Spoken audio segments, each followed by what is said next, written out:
तो चलिए एक बार फिर आपके समक्ष मैं उपस्थित हुआ हूं एक अपने इस प्रोग्राम जिसका नाम है दी मुकेश खन्ना शो को लेकर एक और शख्सियत को, एक महानुभाव को, एक और पर्सनैलिटी को मैं कहूँगा, एक और व्यक्तित्व को मैं आपके सामने लेकर आ रहा हूँ। आप तो जान चुके हैं अब तक, क्योंकि हमने तो आजकल अपने कार्ड खोल देते हैं।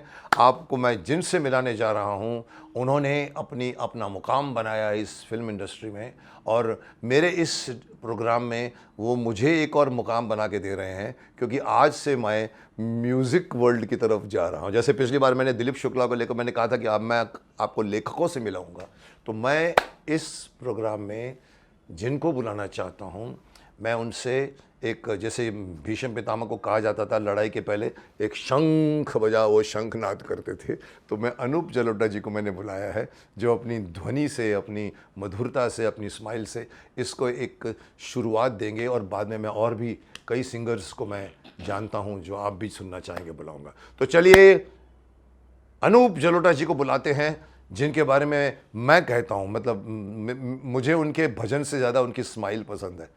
और जब भी सामने आए मेरे, वो मुस्कुराहट भरा चेहरा लेकर आए हैं। तो चलिए मैं आपको मिलाता हूं, आप कहो तो अभी मिला देते हैं। तो चलिए मिलते हैं अनूप जलोटा।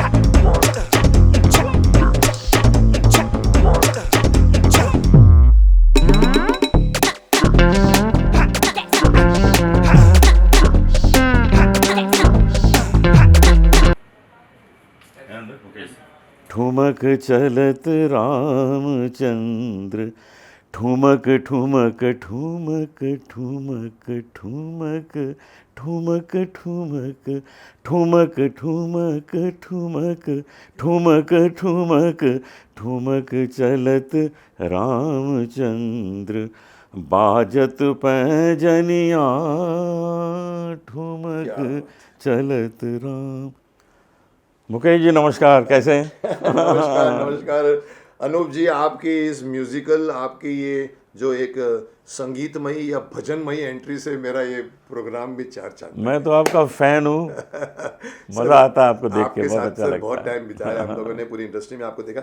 आइए बैठ के बहुत सारी बातें करते हैं। जरूर बैठ के बात करते हैं। हाँ अनूप जी, आई थिंक हम बहुत सालों के बाद मिल रहे हैं, और काफी समय हो गया है, लेकिन आपको तो रोज ही देखते हैं हम, कहीं ना कहीं टीवी पे छाए रहते हैं आप, चैनल्स में छाए रहते हैं, तो आप वहाँ देख लेते हैं मुझे।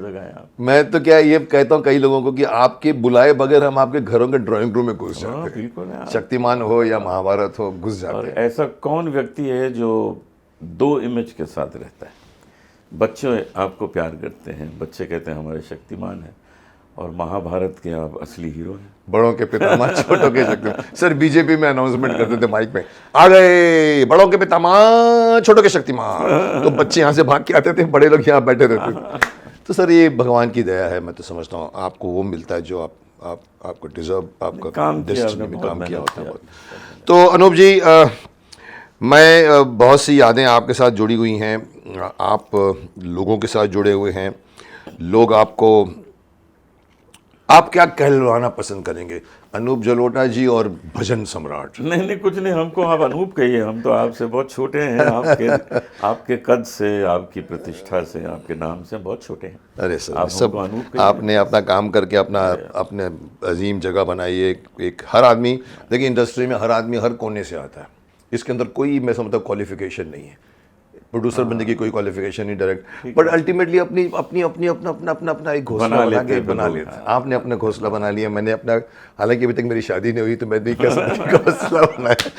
तो अनूप जी, मैं आपके करियर को लेकर, हमारे आपस के रिश्ते को लेकर कुछ सवालात हमने बनाए आपसे, जो मैं चाहता हूँ कि मैं उसी से आपके ऊपर तीर चलाऊँ, और आप जो आप बोलना चाहें, जो बोलना चाहें, आप अपनी मर्जी करिए।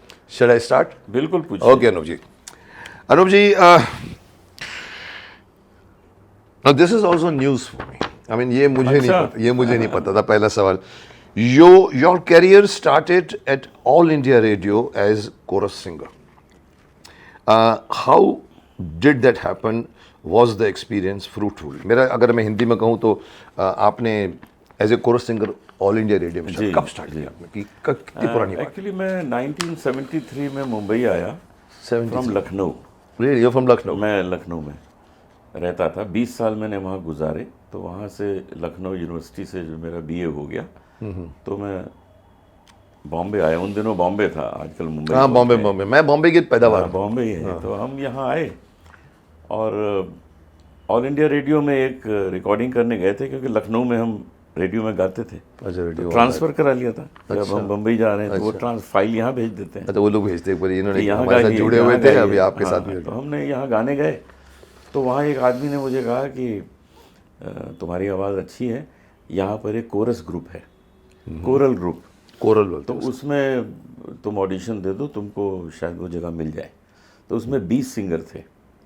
तो मैंने भी ऑडिशन दिया, उनको अच्छी लगी आवाज़, उन्होंने मुझे वो जॉब दे दी। तो 320 रुपये महीना था और रोज़ जाके वहाँ हम कोरस गाते थे। कभी महेंद्र कपूर जी आ रहे हैं, उनके पीछे गा रहे हैं। कोरस। तो उषा मंगेशकर जी भी आई थी एक दो बार, और भी लोग आए, उनके पीछे पीछे हम कोरस गाते थे। क्या तो ये हमारी शुरुआत थी, लेकिन उसमें सीखने को बहुत मिला। मुझे ये सवाल पूछना है कि कोरस सिंगर्स की लाइफ क्या होती है? मैं जानना बहुत मुश्किल है कोरस गाना। बिकॉज मुझे लगता है कि मैं भी कभी कभी देखता हूँ पीछे इतने लोग आ कर जाते हैं, कभी वो लोग रिपीट करते हैं, तो मैं भी कभी कभी देखता हूँ उन लोगों की, इन लोग ये भी तो सिंगर्स हैं, इनकी क्या लाइफ है? मैं बताता हूँ, वही जानना चाहता कितना हूँ। मुश्किल है कि अगर 10 कोरस सिंगर एक साथ गा रहे हैं तो उनको एक जैसा गाना है, सिंक करके पूरा आपस में तालमेल। सारे गा रे गा। अगर उन्होंने गा दिया सारे गा रे तो गड़बड़ हो गया। सारे गा रे गा सबको गाना है, सारे गा रे गा, ये लगे कि एक आदमी गा रहा है। रिहर्सल होती है, रिहर्सल्स होती हैं और उसमें बहुत ध्यान से गाना पड़ता है कि कहीं हम अपना तो नहीं इसमें कुछ लगा रहे हैं, क्योंकि एग्जैक्टली सबको एक जैसा गाना है। और फिर उसमें 3 ऑक्टिव गाते हैं। अच्छा, 3 जैसे 10 लोग गा रहे हैं सारे गा रे गा, 10 गा रहे हैं पा नी धा नी, ओके, फिर 10 गा रहे हैं ता नी धा रे दा। ऊपर और वो मिला के तीनों को जो आवाज़ आ रही है उसकी ब्यूटी है, वो कोरल है, वो कोरल सिंगिंग है। मुश्किल काम था, मुश्किल काम होता है। तो मैंने बहुत कुछ उसमें सीखा, मुझे कॉर्ड्स सीखे मैंने। But does it disturb the main singer और it adds to the main singer? मतलब वो ग्रुप तो बनता होगा कोरस, आप पूरे गाने की कोरस की बात कर रहे हैं या एक? हम लोग टोटल कोरस भी गाते थे, पूरा एक गाना पूरा, और किसी के पीछे भी गाते थे। अच्छा, किसी के पीछे भी गाते थे? और वो भी महेंद्र कपूर जी एक बार आए थे गाने, तो हम उनके पीछे पीछे गा रहे थे हम लोग सब। तो वो सिंगर को डिस्टर्ब नहीं करता है, क्योंकि वो एक अलग केबिन में होते हैं। हाँ, अलग केबिन में भी होते हैं, और वो वैसे भी बीच में उनकी तो एक जगह होती है कि वो चाहिए उनको, उतना आराम भी मिलता है उनको। लेकिन काम मुश्किल है कोरस गाना, मुश्किल है। हाँ, जो लोग गाते हैं वो सब बड़े निपुण सिंगर, मतलब प्रोफेशनल है, वो बहुत अच्छे सिंगर्स हैं। So they have to be good singers. वो कोरस में भी गाते हैं और वो सोलो भी गाते हैं, सोलो गा सकते हैं, इतनी उनकी कैपेबिलिटी है। आपके महाभारत में जैसे आनंद कुमार सी जी ने गाया था, ओह, रामायण में गाया था, वो कोरस में भी गाते थे। उन्होंने कल्याण जी आनंद जी के गाने कुर्बानी में गाए, अच्छा, और वो कोरस में भी गाते थे। ऐसे ही बहुत सी फीमेल सिंगर्स हैं जो कोरस में गाती नहीं हैं, लेकिन मतलब संगीत का एक डिपार्टमेंट है जो बहुत इंपॉर्टेंट डिपार्टमेंट है। हाँ, बहुत इंपॉर्टेंट है। इसके बगैर पूरा गाना नहीं बन सकता। चाहिए गानों के पीछे। So they all have to be professionally good singers. वो बहुत मतलब ऐसा कभी कभी लगता है कि तो भीड़ में खड़ा कर दिया, तुम भी आकर मैं भी आकर लूंगा। वो मेन सिंगर से अच्छे होते हैं उसमें, ऐसे सिंगर्स होते हैं। अरे वाह, जो मेन से अच्छा गाते हैं ऐसे ऐसे होते हैं। हम जानते हैं ऐसे बहुत से सिंगर्स को। और दूसरे जो आगे चले गए, अपनी किस्मत से आगे चले गए। और जितने भाई आपकी, देखिए सर, मैं आपको बताऊं छोटी सी बात, मैंने कभी कभी महसूस भी किया और सुना भी है कि फिल्म एक्टिंग में या इंडस्ट्री में जितनी पॉलिटिक्स होती है उससे 10 गुना ज़्यादा म्यूजिक वर्ल्ड में होती है। एम आई ट्रू और रॉन्ग? मतलब है कुछ थोड़ा सा। देखिए, मैं आपको बताऊं, पॉलिटिक्स का मतलब बुरा मत मानिए मेरा मतलब। ठीक है, मैं आपको बताऊं, जैसे उन दिनों लता जी गाती थी, लोग कहते थे जी भाई पॉलिटिक्स है, उन्होंने डोमिनेट करके रखा है, किसी और को नहीं, किसी को आगे आने लोग कहते हैं ना, ऐसा है बस। लेकिन मुश्किल ये कि उनसे अच्छा तो कोई गाए वही आएगा। एग्जैक्टली। मैं किताब पढ़ रहा हूँ एक, हमारे समय ने लिखा है, हरीश भिमानी ने। हाँ। दीदी, उनसे अच्छा हो गए हो ना, दीदी उसके अंदर ये बातें निकली हुई है कि कोई अच्छा तो हो। अच्छा तो होना तो आए। अब जैसे आप शक्तिमान आपने किया, कोई आपसे बेटर तो आए ना, तो वो ओवरटेक करे। तो आप कहे कि भाई ये अपनी कि भाई मोनोपोली लेके मुकेश जी बैठा को हो हटा दो और इनको रख लो, कोई आए तो। मतलब अपनी प्रतिभा से खड़ी हुई थी वो, प्रतिभा। और अपनी प्रतिभा के सामने कोई हो तो हटावे ना। प्रतिभा से रहता है, वो देर तक रहता है, वो देर तक रहता है। वो नहीं हटता। पॉलिटिक्स वाला तो कितने हीरो ने अपने बेटों को हीरो बनाया, कितने टाइम चले। नहीं चलते, बाद में तो कैमरा है और आप है, फादर बाद मदर में सब तो भूल थोड़ी जाते पता लगता है किसका बेटा है, या नहीं चलता वो। हैं। 1-2 फिल्म मिल जाएंगी आपको, लेकिन चौथी फिल्म आपको बोलेगी आपके पास क्या बताए। ऐसे बड़े बड़े सिंगर्स के बेटे कहाँ बड़े सिंगर बने हैं। हाँ, नहीं बने। नहीं कहेंगे उनका बेटा है, इसको आना चाहिए, नहीं बने। वो कहीं से सोनू निगम आ गया, कहीं से कुमार शानू नहीं, आ मेरा गया। ये सवाल अनूप जी और तरह से है कि क्या एक नए सिंगर को, जिस तरह बोलते हैं नए एक्टर को यहाँ पार्टी घुसने में जितनी मेहनत करनी पड़ती है, उतनी एक नए सिंगर को ज़्यादा करनी पड़ती है म्यूज़िक वर्ल्ड में। मेहनत है, मेहनत इसमें कोई शक नहीं है। क्यों? क्योंकि लोगों के कान में एक आवाज़ बसी हुई है, ओके। उनको अच्छा लग रहा है कि और वो म्यूजिक डायरेक्टर भी उसी को ही लेगा, प्रोड्यूसर भी चाहेगा मुझे लता जी चाहिए। अब उसका जब क्या राजेश करेंगे? खन्ना आए थे, आपकी फील्ड की बात कर रहा हूं, तो सबको राजेश खन्ना ही चाहिए वही थे। चाहिए। अमिताभ बच्चन कैसे आ गए? हाँ, कैसे आ गए? उससे परफॉर्मेंस में टक्कर देकर आए, फिल्म में, आए ना। नमक हलाल में या आनंद में भी। तो ऐसे सिंगर्स दिखना में चाहिए। ऐसे सिंगर्स में कि नहीं तो रफ़ी साहब गा रहे थे, अचानक किशोर कुमार ने आके उनको पीछे कर दिया। तो मतलब फील्ड है, ऐसा नहीं कि किसी की एंट्री नहीं कर सकते। एंट्री है, लेकिन एंट्री ऐसी हो आपकी कि जब छा जाए तो बात बनती है। छाना जरूरी है। छाना जरूरी है कि असर हो जाए लोगों के हृदय में। ये बात तो सही है आपकी कि जो अच्छा है वो अच्छा है, वो अच्छा है, उसको अच्छा कोई है, नहीं रोक उसको सकता, कौन उसको हटा कौन सकता है? नहीं रोक उसको थोड़ा वक्त लग सकता थोड़ा है, वक्त लेकिन लगता है, स्ट्रगल करना पड़ता है, पर उस स्ट्रगल में आप फिर अपनी बेसब्री मत छोड़िए। आप आदमी जब वो फ्रस्ट्रेशन में बेचारा है, मैं इतना अच्छा हूँ, उसको कैसे काम मिलता है, नहीं, मेरे को ये सब मिलता नहीं, ये सब नहीं सोचना है। धैर्यता चाहिए। ये हमारे लाइन में तो बहुत चाहिए। अब जैसे हम रियाज में लगे रहते हैं अपने कि अब रोज हमारा- करते हैं रियाज? रोज 7-8 घंटे करते हैं, रोज 7-8 घंटे, रोज 7-8 घंटे, सुबह सुबह भी, शाम भी, सुबह दोपहर भी, भी, शाम जब स्टाफ समय मिलता है। और वो हमारे यहाँ एक बात है कि जैसे कोई आदमी 3 दिन नहीं नहाए तो उसके शरीर से बदबू आने लगती है, तो कोई 3 दिन नहीं रियाज करे तो संगीत से बदबू आने लगती है।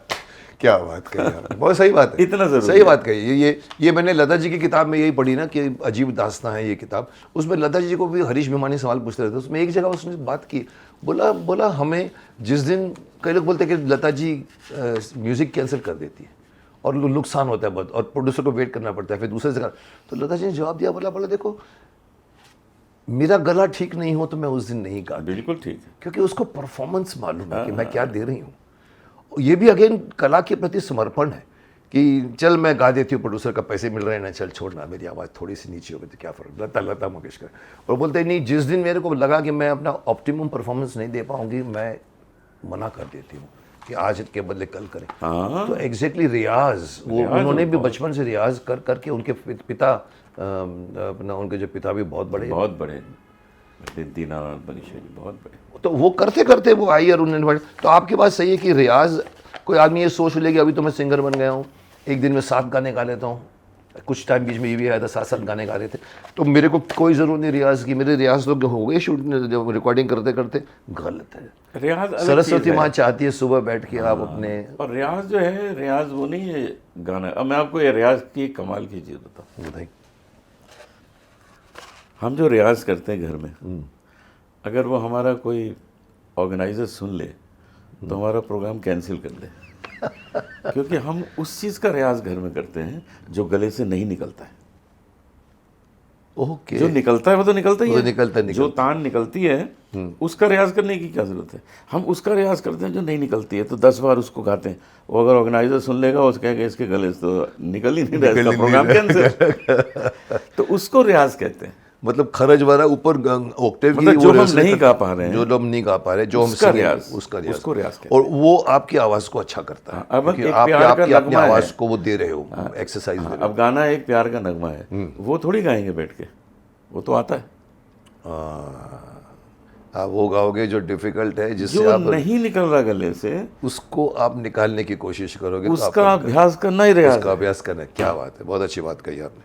आप मतलब रोज के डटे सटे गाने गा दिए और आपने कहा चलो 2 घंटे मैंने गा दिए रोज, वो तो गाने नहीं, फिर तो आप क्लासिकल में भी क्लासिकल स्टार्ट गाते आपने हैं आपने घर में, क्लासिकल से रियाज क्लासिकल क्लासिकल सीखा है हाँ प्रॉपर? हाँ बिल्कुल। लखनऊ में एक भातखंडे म्यूजिक कॉलेज है, मैं वहाँ जाता था। मेरे पिताजी क्लासिकल सिंगर थे, अब वो नहीं रहे, 10 साल उनको गए हुए हो गए। उनको पद्मश्री मिला था क्लासिकल सिंगिंग के लिए, मुझे भी मिला भजन गाने के लिए। आपको भजन के भजन मिला है। तो हम लोग क्लासिकल, अच्छा भजन जो है वो क्लासिकल म्यूजिक का एक अंग है। भजन क्लासिकल म्यूजिक का एक अंग आप, है, राइट। आप भीमसेन जोशी जी को सुनिए, वो बाद में भजन गाते हैं क्लासिकल गा के। पंडित जसराज जी को सुनिए, उसके बाद वो भजन गाएंगे क्लासिकल गा के। किशोरी आमोनकर जी को सुनिए, सब गाने के बाद वो भजन गाएंगे। भजन गाएंगे, बिकॉज दैट बिकम्स अल्टीमेट। लेकिन कोई गजल नहीं गाएगा, कोई उसके बाद गजल नहीं गजल गाएगा, उसका अंग नहीं है। अंग नहीं है उसका। क्या बात है, ये बात तो सही है। भजन की प्योरिटी है, हाँ, भजन की प्योरिटी है। और गजल अपने हिसाब से अलग चीज़ है, गजल अलग चीज़ है। भजन एक भक्ति और एक डिवोशनल बोल जिसको डिवोशन वर्ड है देते ना, हैं, हमारे यहाँ शास्त्रीय संगीत को डिवोशन है, शाश्वत संगीत माना गया है। शाश्वत संगीत माना है। देवों का, देवताओं का संगीत है, अच्छा, देवताओं तो उसमें तो भजन तो वही है ना। अच्छा एक चीज़ और बताऊँ आपको, हमारे यहाँ मोस्ट ऑफ द देवता आर म्यूजिशियंस। या सितार, अपना सरस्वती माँ के हाथ में भी सितार है, आप किसी और भी करो तो शंकर भगवान नृत्य नटराज कर रहे हैं। नटराज भी हैं, आर्टिस्ट हैं, शंकर जी हैं।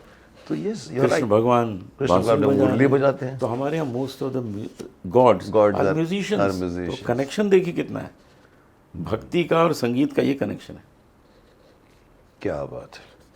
बट इसी पर अगर यहीं पर एक सेकंड और रुके, एक सवाल और मेरे मन में आया है कि क्लासिकल सिंगिंग और पॉपुलर सिंगिंग में जो फ़र्क है, क्योंकि कितने क्लासिकल सिंगर्स शायद फिल्मों को, जैसे हमने मुग़ल आज़म में भी बड़ी मुश्किल से बड़े गुलाम अली को मनवाया था क्या सिर्फ ने गाना गाने के लिए, वो तो है डिफरेंस कि क्लासिकल जिस सिंगर्स हैं वो पॉपुलर सिंगिंग को बोलते नहीं है तो थोड़ा सा हमारे लिए नीचे नीचे है। Is it? अच्छा पॉपुलैरिटी किसको कहते हैं? Popularity success. पॉपुलर मतलब जिसमें क्लासिकल का स्टार्ट तो ले लिया आपने, लेकिन बाद में आपने नहीं वो सब ठीक है, लेकिन पॉपुलैरिटी जो है वो सक्सेस को कहते हैं ना।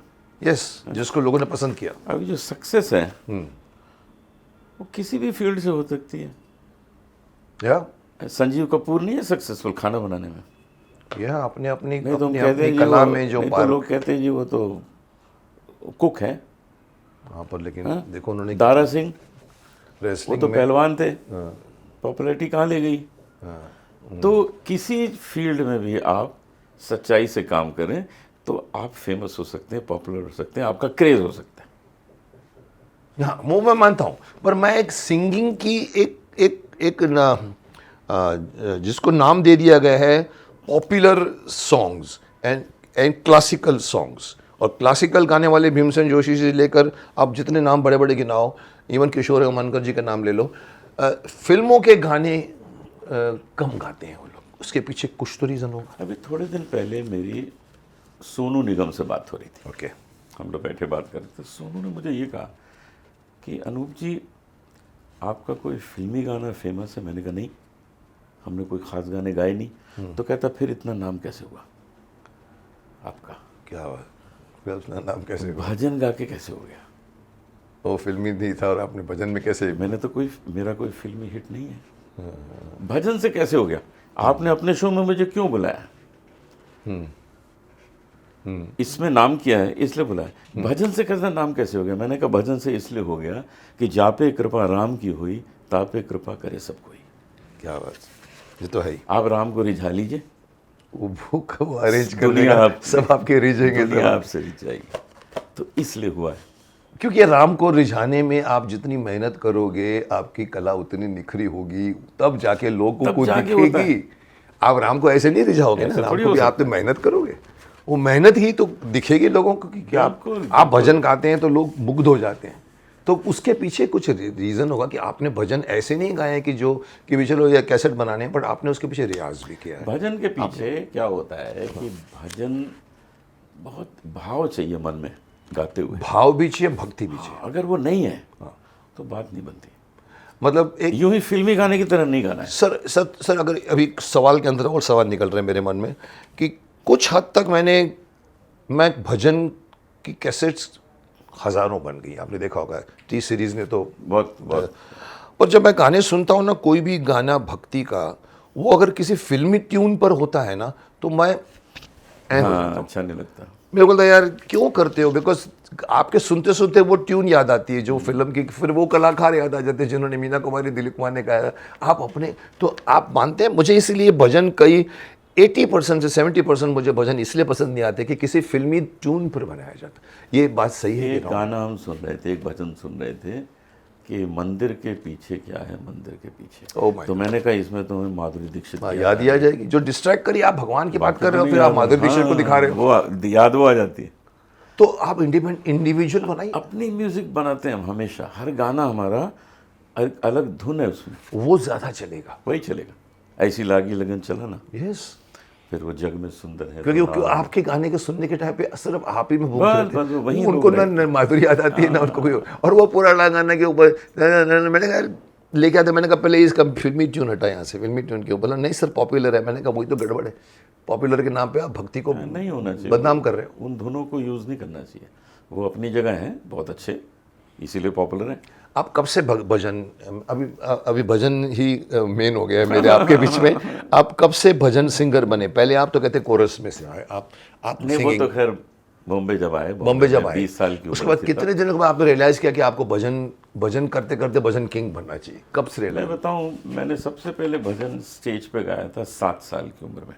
7 years I was 7 in Lucknow. Stage पे। मैं आपको इस इंटरव्यू के बाद में कुछ 2-4 तस्वीरें दूंगा जो आप बीच बीच में लगा दीजिएगा। जब मैं लगा, मैं तो मांगूंगा आपसे, मैं तो मांग रहा हूँ, मैं तो मांगूंगा। तो I was 7 years old. Lucknow में हम गा रहे थे, कुछ 3000 की ऑडियंस थी। हमारे पिताजी गा रहे थे, उन्होंने मुझे कहा चलो आज तुम अकेले गाओ। मैं उनके पीछे बैठ के गाता था थोड़ा थोड़ा, और मैंने वहाँ गाया ठुमक चलत रामचंद्र बाजत पैजनिया। उस दिन के बाद से मुझे फुर्सत ही नहीं मिली, मैं रोज़ गा रहा था कहीं ना कहीं। लोग अपनी साइकिल में ले जाते थे, स्कूटर में ले जाते थे, चलो यार 2 गाने वहाँ गा के दो। बच्चे को। हाँ, अरे वहाँ गा अच्छा दो, है, वहाँ आओ गा अपने दो। इधर गा चल कोई रहा है। 5 रुपए दे देता था, कोई 3 रुपए दे देता था, जो बहुत बड़े पैसे हैं आज के। अरे उस जमाने में 10 भाई रुपए की बहुत बड़ी कीमत थी। 61 ईयर्स अगो। हाँ, तो 10 रुपए उस जमाने में बहुत बड़ी बात है आज के 1 लाख रुपए, यार। 1 लाख रुपए, मतलब 61 ईयर्स अगो, सोचिए। 61 years ago, yes. तो लोग हमको कोई 5 रुपए देता था, कोई 10 रुपए दे रहा। 10 रुपए तो बहुत ज़्यादा हो जाते थे। और जब मैंने लखनऊ छोड़ा है 20 साल की उम्र में, तो मेरी फीस हो गई थी 200 रुपये। फीस का मतलब आप I इतना used to चार्ज charge। करते थे? आई विल चार्ज हाँ, कि मैं आऊँगा गाऊँगा, इतने लूँगा। 200 रुपए लूंगा। 15 रुपये भी लिए मैंने, चार्ज किए। तब मेरी फीस 20 रुपये थी उन दिनों। तो लोग कहते हैं कम कर दो थोड़ा, 15 में कर देते। तो 61 ईयर्स से मैं स्टेज पे गा रहा हूँ, एंड यू प्रोफेशनली गा रहा हूँ, पैसे लेता था। but then you entered into the field of bhajan songs because 7 years को तो आपने कौन सा गाना था वो? नहीं, ऐ मेरे वतन के लोगों भी गाते थे। नहीं आपने वो कौन सा पहले कहा कि ठुमक चलत रामचंद्र। मुझे 1-2 लाइन सुना दीजिए, बहुत ब्यूटीफुल लाइन है।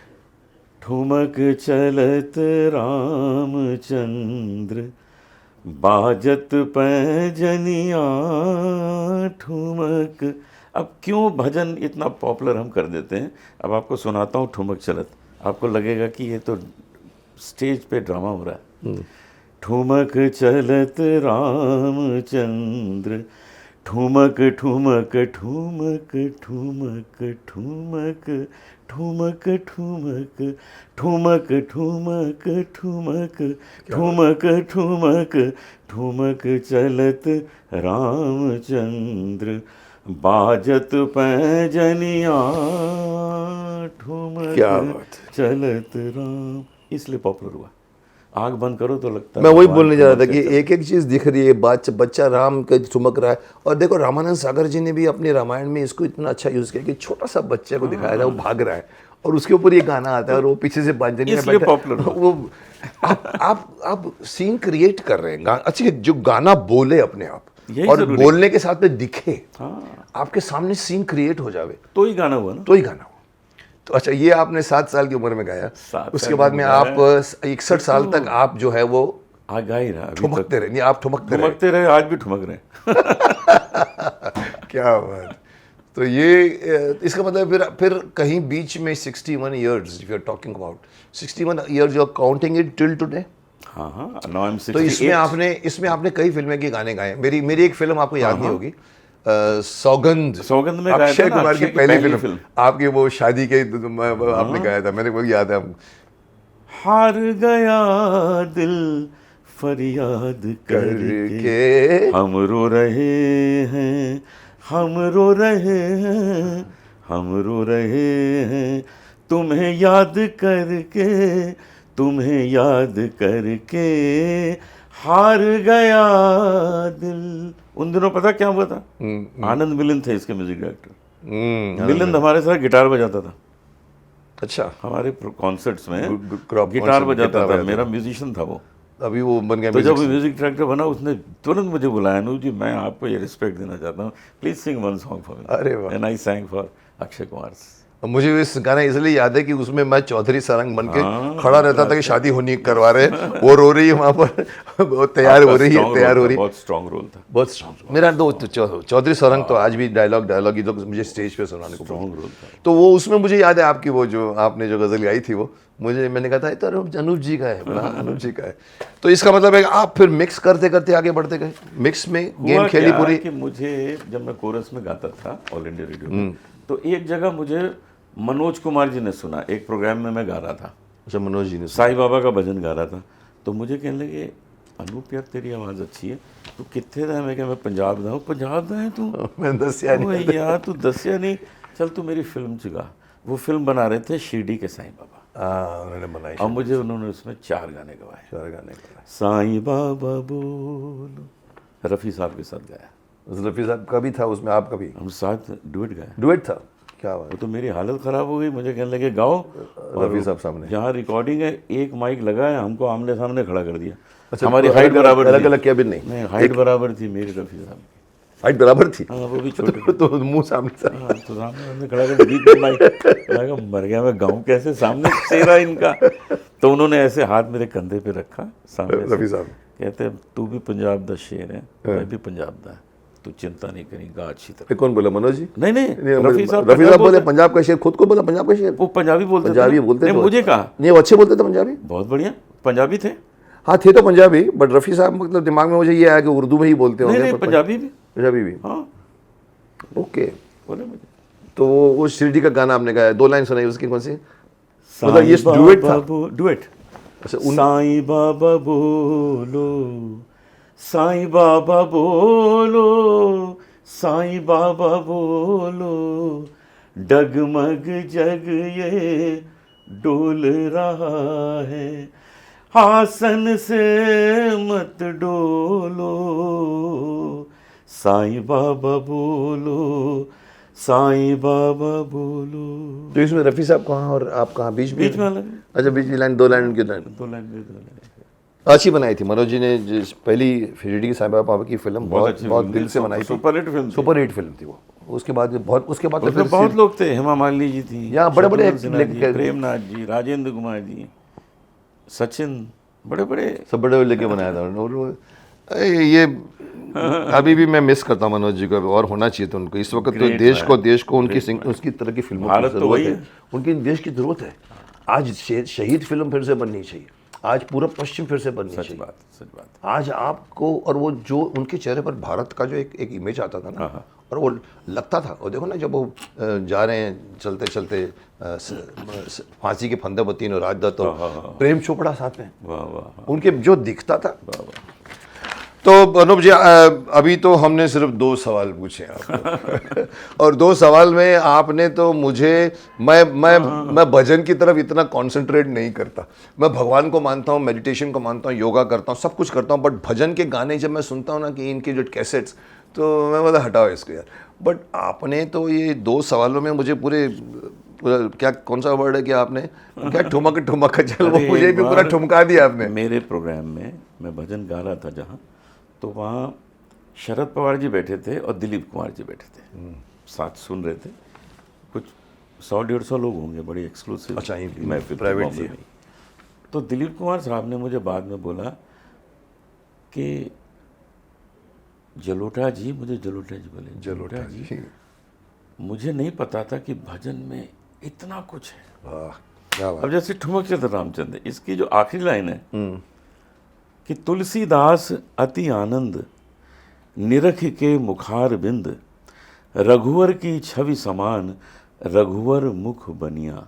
जब उन्होंने लिखा है रघुवर की छवि समान, तो उनकी कलम रुक गई तुलसीदास जी छवि समान पे रुक कि अब किसको कहें कि कौन है भगवान राम के चेहरे जैसा। अच्छा, क्या वो चंद्रमा है, अनुपमा देनी थी साथ में, कौन कैसे दे उपमा, भगवान राम के चेहरे की उपमा किस चीज से दे, किसको दे? क्या गुलाब के फूल से फूल दे, बोलेंगे कमल के या फूल से चांद दे, बोलेंगे चंद्रमा, या- सूर्य, ये तो सब उनके बनाए हुए हैं। तो किससे उपमा दें? तो अंत में उन्होंने लिख दिया कि भगवान राम का चेहरा इतना सुंदर है जितना सुंदर भगवान राम का चेहरा है। बड़ी अच्छी तरह से बात बोल गए और बड़ी अच्छी तरह से अपनी दुविधा भी बता गए कि वो। किस चीज से उपमा दें?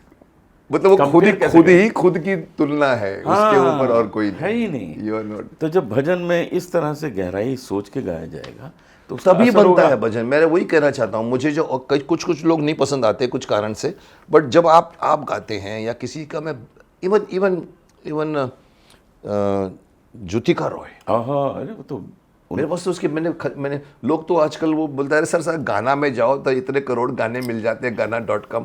मैंने हजार रुपए की रफ़ी साहब की DVD, आप क्या बोलते हैं, वो ली मैंने, तलत महमूद जी के लिए, ज्योतिका रॉय के लिए, अपना गीता दत्त के लिए। मैंने कहा इसको रखने में जो आनंद मिलता है ना, वो आप भले डाउनलोड करके गा। तो ज्योतिका रॉय जी को आप सुनो तो ज्योतिका लगेगा राय कि जी वो को आप गांधी खुद- जी मीरा कहते थे। अच्छा, गांधी जी मीरा कहते थे? गांधी जी क्या वो गाती थी आश्रम अच्छा, में। ये मुझे पता नहीं था। तो गांधी जी उसको कहते थे आज की मीरा है। आज की मीरा है, ये कहा उन्होंने?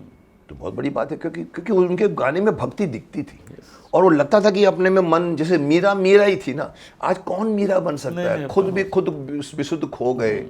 आज वो रियल भक्ति और आज के, जब माफ़ करना, मैं कभी कभी कुछ ज़्यादा ही बोल जाता हूँ, किसी को बुरा भी लगता है।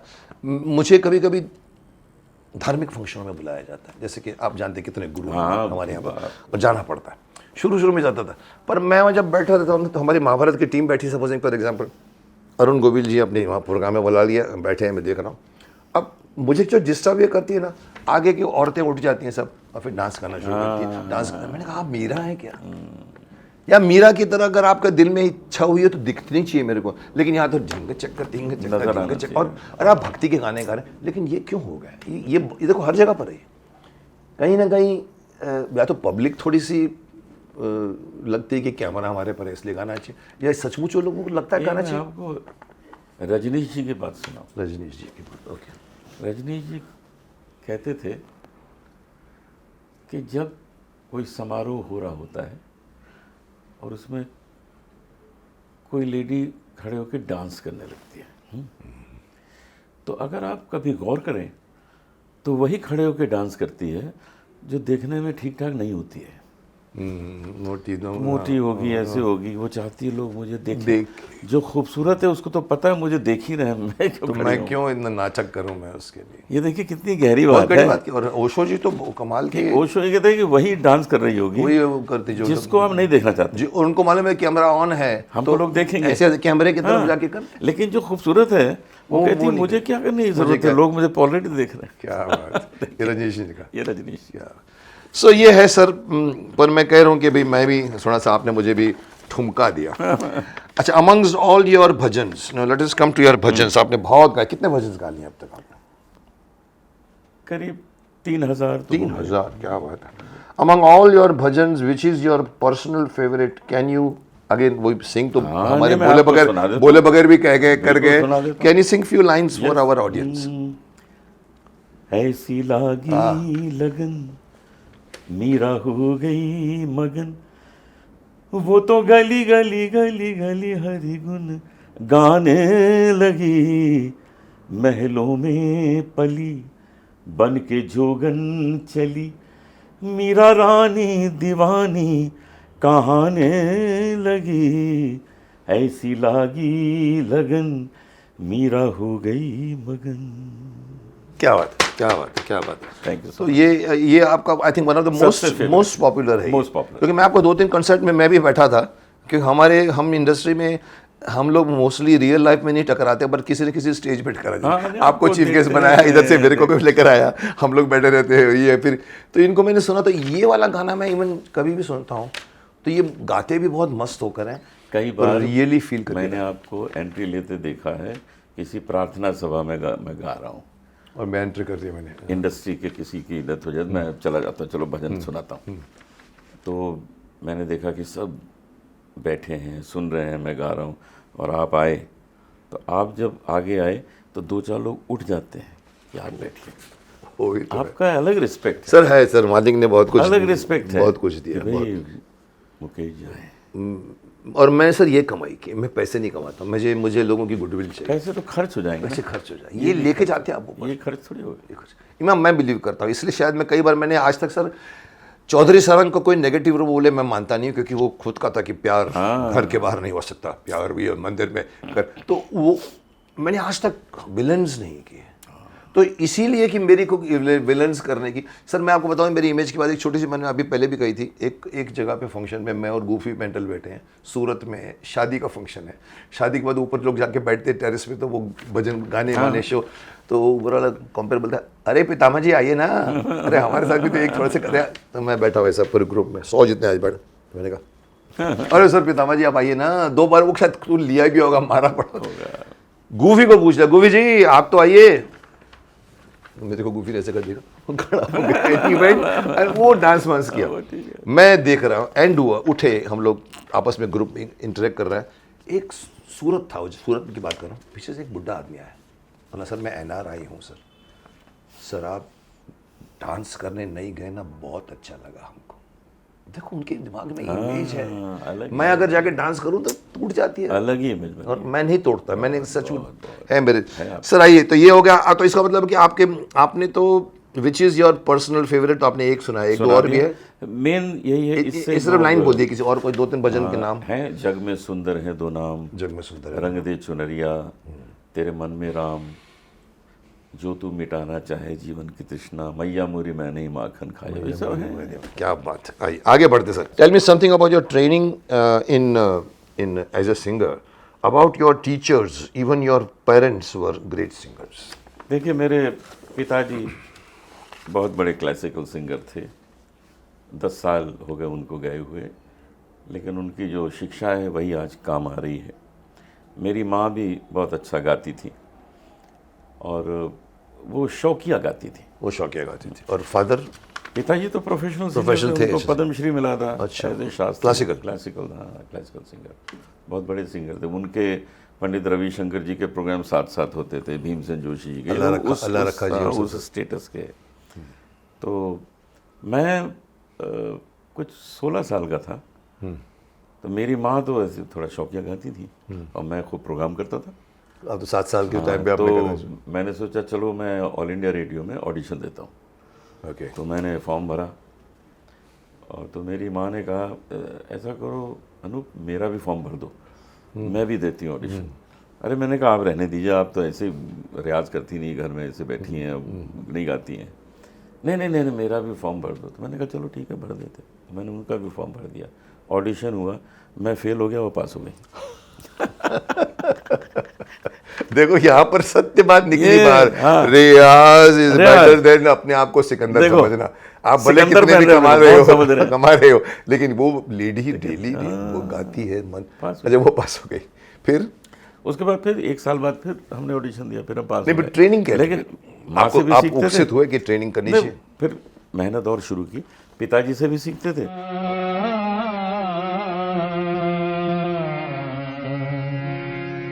तो ये है राग बिहाग। बिहाग में ग स्वर वादी है, नी संवादी है। तो इसका आप ऐसे करो, सा गा म प गा म ग रे सा, सा गा म प गा म ग रे सा। इस तरह गामा ग की संगति रहेगी। गा म प ध म प गा म ग, गा म प ध म प गा म ग, गा म प नी ध प ग म ग, ग म प नी ध प ग म ग।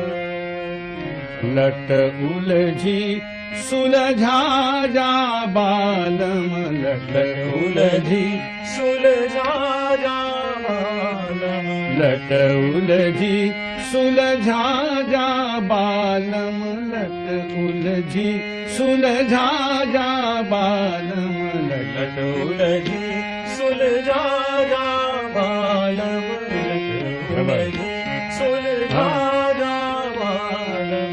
गाम प गाम ग, गम प गम ग, गाम पद गाम ग। गम प ध गम ग। इसी तरह एक स्वर बढ़ाते जाते, गामा पानी धा प गाम ग, गम प नि ध प गम ग, गामा पानी सानी धा प म म म ग। गम प सा नि ध प म म म म। गरे सा लट उलझी सुलझा जा बालम, उलझी सुलझा जा बालम, हाथ में मोरे मेहंदी लगी है, हाथ में मोरे मेहंदी लगी है, हाथ में मोरे मेहंदी लगी है। और भातखंडे म्यूजिक कॉलेज में भी सीखते थे लखनऊ में। जो लखनऊ कॉलेज में से वहाँ भी सीखा।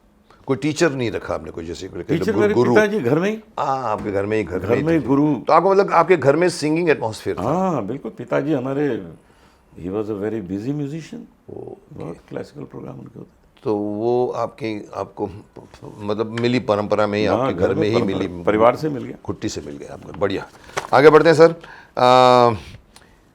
Is Anup Jalota a serious spiritual guy और a happy go lucky person in his personal life? मुझे भी थोड़ा कंफ्यूजन हो रहा है आपको देखकर। आप बताइए, आप ये एक सवाल, इसको साथ में आगे में है मेरे पास दूसरा सवाल भी, बट मैं पूछना चाहूँगा कि आप अपने आप को भजन गाते हैं इसीलिए कमिटेड स्पिरिचुअल मानते हैं, या आप लाइफ भी जीना चाहते हैं? मेरे ख्याल से हैप्पी गो वही हो सकता है जो भगवान पे थोड़ा आस्था रखे, विश्वास रखें, तभी तो आप पॉजिटिव रहोगे। उसको साधु बनने की जरूरत नहीं है, उसको साधु बनने की जरूरत नहीं है, हाँ, साधु बनने की कोई जरूरत नहीं है, तो एब्सोल्युटली राइट। आस्था रखो, विश्वास रखो और जिंदगी जियो साथ में। जिंदगी जियो साथ में। हम तो बड़े मजे करते हैं, भजन भी गाते हैं, गजल भी गाते हैं, क्लासिकल प्रोग्राम भी करते हैं, फिल्म के गाने भी गाते हैं, वर्ल्ड भी घूमते हैं। बिग बॉस भी चले जाते हैं। मैं आ रहा हूँ सर। सर मेरे पास एक हथियार है आपको पूछने का, वो मैं भी आपने कह दिया तो मैं यही पूछ लेता हूँ कि Bigg Boss, do you consider Bigg Boss as a big break in your career? No, this is stupid question. Yes और no and why? I don't like the question. मेरा क्वेश्चन बिग बॉस को लेकर ये होगा, sir आपको मैं जानता हूँ बहुत सालों से, और एक पर्सनल इंसिडेंट मैं आपके इसके बाद सुनाऊंगा। सडनली मैंने देखा कि आप बिग बॉस में एंटर कर रहे हैं, और बिग बॉस वैसे भी सर मैं बहुत, मेरे को 4 बार इन्विटेशन आया था, चारों बार मैंने कहा चुप, क्या तुम चाहते हो कि मैं अपनी ज़िंदगी के 3 महीने तुमको दे दूं? मैंने बहुत बार सुना है। मैंने कहा what do you think I give you 3 months of my life? मुझे कंसेप्ट पसंद नहीं था, पर मैंने सडनली देखा अनूप जलोटा जी और साथ में जसलीन, और जसलीन मेरी मराठी फिल्म की हीरोइन रह चुकी है, अच्छा।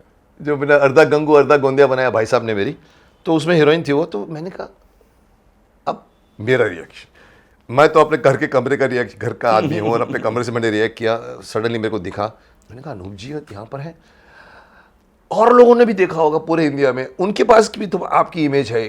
तो आपको क्या लगता है कि बिग बॉस में जाना वॉज अ करेक्ट डिसीजन और नॉट अ करेक्ट डिसीजन? मैं आपको पूरा किस्सा बता देता हूँ, बहुत इंटरेस्टिंग है। कैसे गया मुझे? मैंने कभी बिग बॉस देखा नहीं था, अच्छा, आपने देखा भी नहीं था? मैंने बाद में भी नहीं देखा, गुड, अपना कोई एपिसोड नहीं देखा, दैट इज टू गुड। मैंने कभी बिग बॉस नहीं देखा है।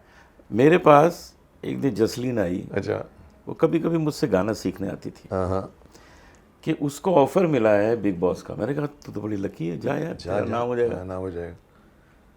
कहती वो भी नहीं, सिंगर है, वो भी हाँ, एल्बम गाती है, बनाती अच्छा है, गाती डांस है। करती। मैंने कहा तुम फेमस हो जाओगी, जाओ। तो कहती है नहीं, उन्होंने एक शर्त रखी है कि विचित्र जोड़ी बना के आइए, आप सिंपल सिंगर अकेले ना हो। नहीं ले रहे हैं मुझे। तो मैंने कहा विचित्र जोड़ी तुम ऐसा करो, सुखविंदर के साथ जाओ, उसके साथ तुम प्रोग्राम करती हो। सुखविंदर नहीं कहती, उनसे मैंने पूछा था, उन्होंने मना कर दिया, आप चलिए, आप चलिए, As उस गुरु वक्त चलिए। बोला एज ए गुरु। तो मैंने कहा हाँ चलो, एज गुरु शिष्य जाते। अच्छा, तभी डिसीजन लिया आपने गुरु शिष्य हाँ। का। अब हुआ क्या कि ये तय था कि वो वहाँ कहेगी कि मेरे गुरुजी के साथ मैं आई हूँ। वो वहाँ स्टेज पे बोली कि मेरा तो इनसे अफेयर है 3-3.5 साल से। ये आपको नहीं पता था कि बोलने वाली है, ना ये गेम हुआ, और आपको बताए बगैर? पता ही नहीं मुझे। उसने वहाँ तो बोला, सेंसेशन चलता है, वहाँ तो यही ना। चलता है कि आप एक हम झगड़ा करवा देंगे आपके वो बीच जब में। उसने बोला तो सलमान ने मुझे कहा कि आपने तो कहा था कि आपकी शिष्य आ रही है। मैंने कहा अच्छा, तो हमारा तुम्हारा अफेयर है कहती हैं 3-3.5 साल से। मैंने कहा चलो ऐसे ही चलते हैं अंदर, 2-4 हफ्ते गुजार के आते हैं, चलो। मैं अंदर गया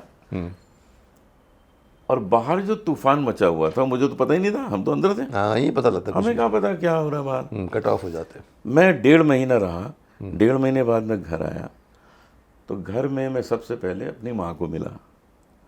तो मेरी माँ ने मुझे पूछा कि ये बताओ ये जसलीन कौन है,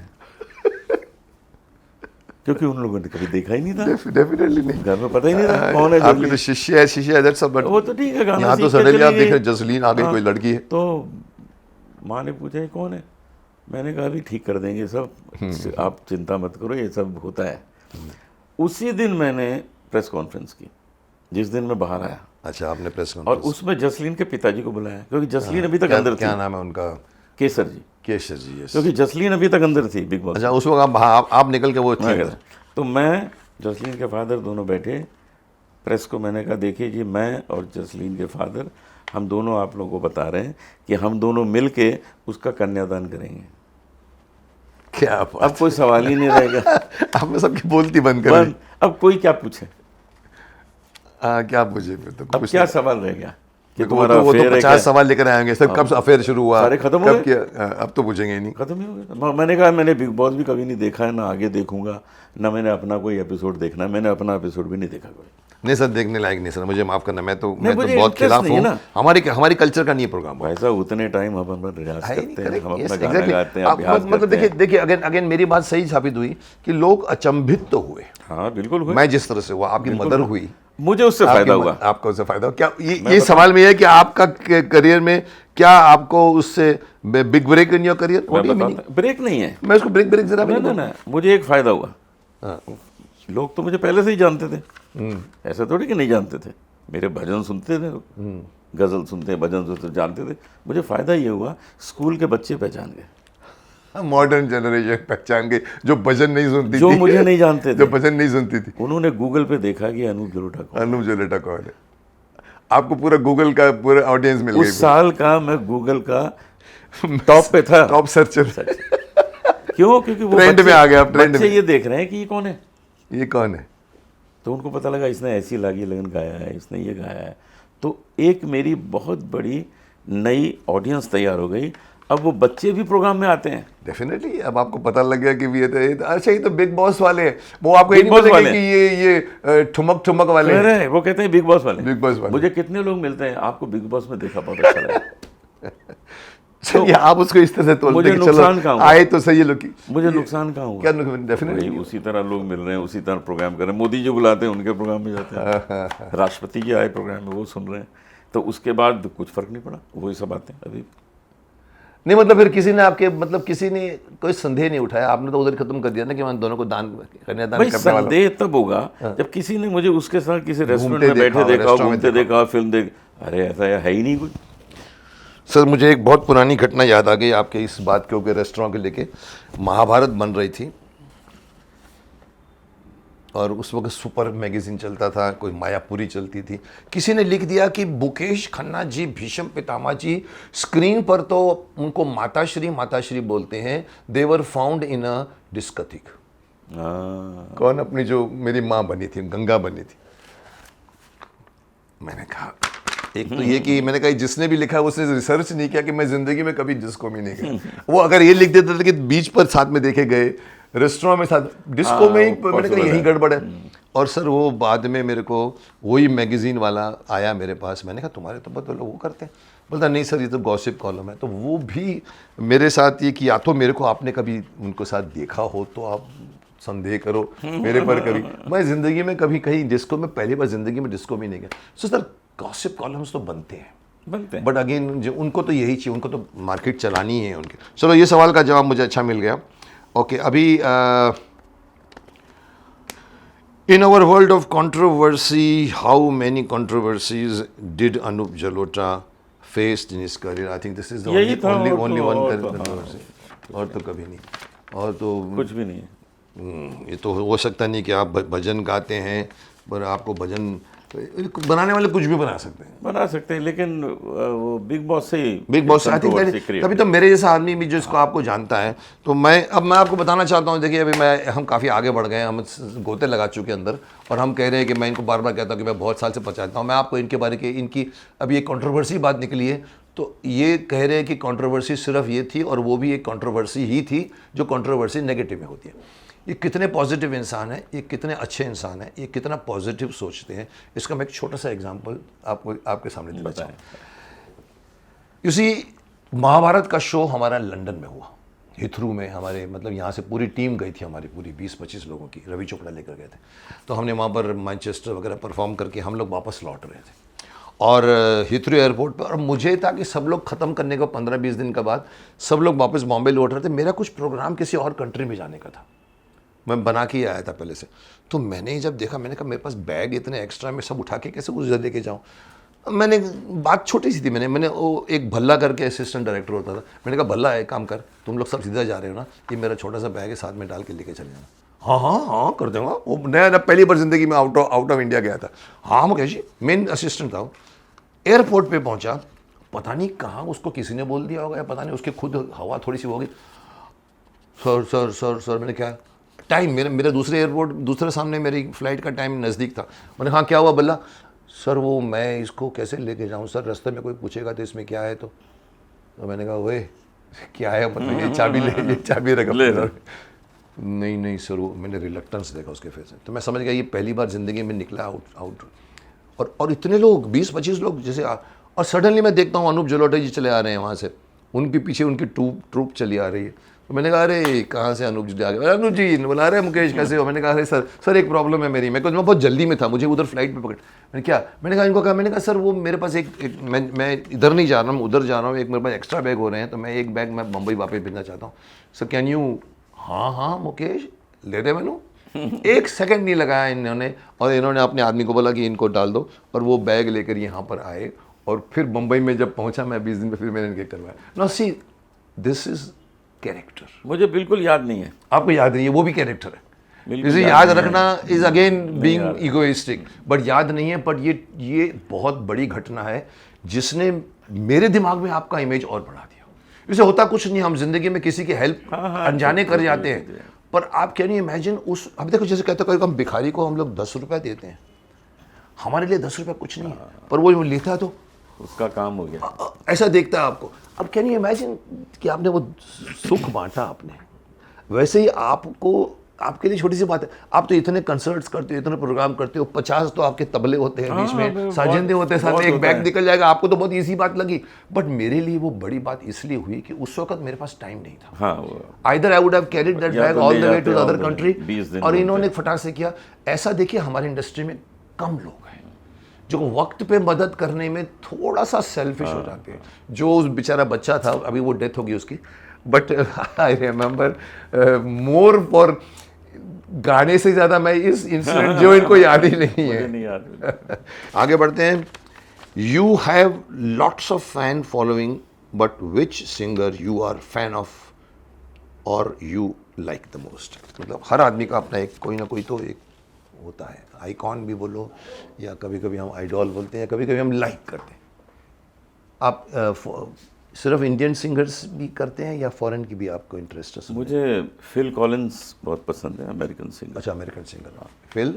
फिल कॉलिंस। ओके। बीटल्स बहुत पसंद। बीटल्स मेरे बचपन में मैं बहुत उतने पसंद ही है जानता हूँ फॉरेन की म्यूजिक। बीटल्स हम छोटे छोटे कॉलेज के होते थे, और हम लोग को लगा देते उस वक्त रेडियो और म्यूजिक जो होती थी। और as Beatles, performer Michael Jackson जैसा कोई नहीं। डेफिनेटली। तो सबकी अपनी खूबी। और हमारे हिंदुस्तान में जो सिंगर्स हैं वो अलग अलग क्षेत्र के सिंगर्स में मैं सबको सुनता हूँ। जैसे क्लासिकल की बात कर लीजिए तो पंडित भीमसेन जोशी हैं, मेरे पिताजी हैं, पंडित जसराज हैं, ओमकार नाथ ठाकुर जी हैं, सबको सुनता हूँ। गज़ल में जाइए तो मेहंदी हसन साहब, गुलाम अली, जगजीत सिंह, बेगम अख्तर। भजन की फील्ड देख लीजिए तो ओमकार नाथ ठाकुर जी ने बहुत अच्छा गाया, हरिओम शरण जी ने बहुत अच्छा गाया, मेरे पिताजी ने भजन बहुत अच्छे गाए। तो प्लेबैक सिंगिंग में जाइए तो रफ़ी साहब, किशोर कुमार जी, मुकेश जी, तलत महमूद जी, सबका जवाब नहीं है। लता जी फीमेल सिंगर्स में, लता जी, आशा जी, एक से एक सिंगर्स हैं। तो अलग अलग क्षेत्र के अलग अलग सिंगर्स हैं और उनको इसलिए मैं सुनता हूँ कि उनसे सीखने को बहुत मिलता है, प्रेरणा मिलती है, बहुत सीखने को मिलता है कि यार इतना अफेक्टिव है, कैसे गा सकते हैं और इतने साल तक कैसे गा सकते हैं। तो मुझे पता लगा कि अपनी बॉडी को अब्यूज़ नहीं करना चाहिए। आज मैं 68 first principle and the most important. I am 68, लेकिन मुझे लगता है मैं 35 हूँ। एग्जैक्टली, मैं तो वही कहता हूँ, आपकी एज वो है जो आप दिखते हो। हाँ, मुझे ऐसा गाने में फील होता है कि मैं तो 35 साल का हूँ। मैं अभी 3 गाने रिकॉर्ड करके आया हूँ आपके पास। अच्छा, यहाँ आने के पहले 3 गाने रिकॉर्ड करके। ये एक हेल्दी बॉडी, मैं आप ऑडियंस को भी बोलना चाहूँगा कि एक स्वस्थ शरीर स्वस्थ मन का जन्मदाता है, और स्वस्थ शरीर हो तो आप जिंदगी भोग सकते हो, हमें सुख मिलता है। हमारे पास 500 एकड़ ज़मीन हो, लेकिन अगर हम 5 कदम नहीं चल सकते तो उस 500 एकड़ का क्या फ़ायदा। शरीर, अगर आपने परफॉर्म करना है तो शरीर को ध्यान दीजिए। जैसे मैं तो अभी एक अपनी वीडियो डाल चुका हूँ, शरीर मंदिर है। मैं शरीर के ऊपर एक किताब लिख रहा हूँ बच्चों के लिए, एवरी पार्ट ऑफ बॉडी। नहीं, और हमारा सबसे लंबे समय तक अंतिम सांस तक साथी कौन है? दोस्त शरीर है। आप खुद सबसे ज्यादा आप अपने शरीर के साथ रहते हो और उसी को अब्यूज करते हो। तो उसी को अब्यूज करते हो। बहुत अच्छा, शरीर तो की हम तो प्राणायाम करते हैं, हम very सुबह जल नीति करते हैं, योगा करते हैं। ओके, हम अपने को तैयार रखते हैं कि किसी चीज़ से, कोई वायरस से वो हमें छू ना पाए। इम्यूनिटी को स्ट्रांग रखिए। इम्यूनिटी को मैं जब कोरोना डिक्लेयर हुआ था ना कि आ गया, तो मैं लंदन में था।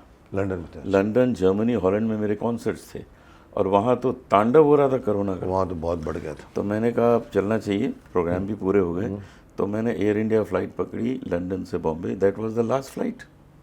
उसके बाद फ्लाइट ही नहीं आई, नेशनल बंद कर दी थी। उसके बाद फ्लाइट ही नहीं आई। I was the last. तो मुझे कोरोना ने टच नहीं किया सर, क्योंकि मैं ये सब करता हूँ। लहसुन सुबह उठ के खाता हूँ, थोड़ा सा गुड़ खाता हूँ, च्यवनप्राश खाता हूँ, सीता चूर्ण खाता हूँ।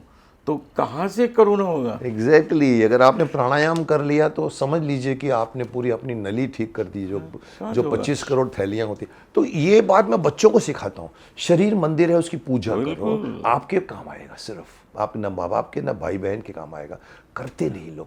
लेकिन मेरा नॉलेज आप जो करते हैं ना वो हम सब जानते हैं, बट आज का बच्चा गांव का, उसको शरीर के बारे में ABC नहीं मालूम, तो वो बीड़ी पी रहे हैं, ताड़ी पी लेता है, उसको मालूम ही नहीं कि कौन सा अंग क्या है, लिवर इधर है कि उधर है, उसको ये भी नहीं मालूम। तो ये आपने बहुत अच्छी बात कही कि आपको अगर अच्छा गाना गाना है, अगर गाना तो इनकी ज़िंदगी का एक करियर है, बट अच्छा जीना है तो इंस्ट्रूमेंट तो एक ही है आपके पास ना, उसको ठीक रखना। आपके पास एक ही इंस्ट्रूमेंट है। मुझे जीतू भाई ने भी एक बार बात कही थी, बोला मुकेश वी आर जस्ट एक, मतलब भगवान को प्रार्थना करो कि हम चलते फिरते रहे, क्योंकि यहाँ कोई किसी का नहीं है। जिस दिन आपने थोड़ा सा भी चलना फिरना मेरी वो आपको हटा दिया जाएगा।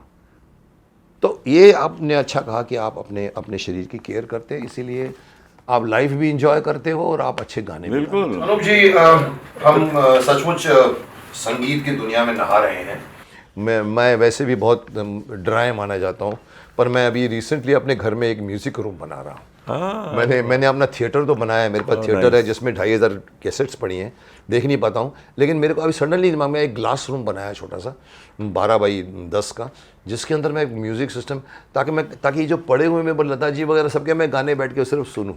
Nothing great, I am not a great listener of music, but आपके साथ बात करके मुझे म्यूज़िक वर्ल्ड के बारे में थोड़ा सा एहसास हुआ कि हमारा फिल्म करियर, एक्टिंग करियर सिर्फ, मतलब फिल्म तो एज इट इज़ पूरी टीम से बनती है।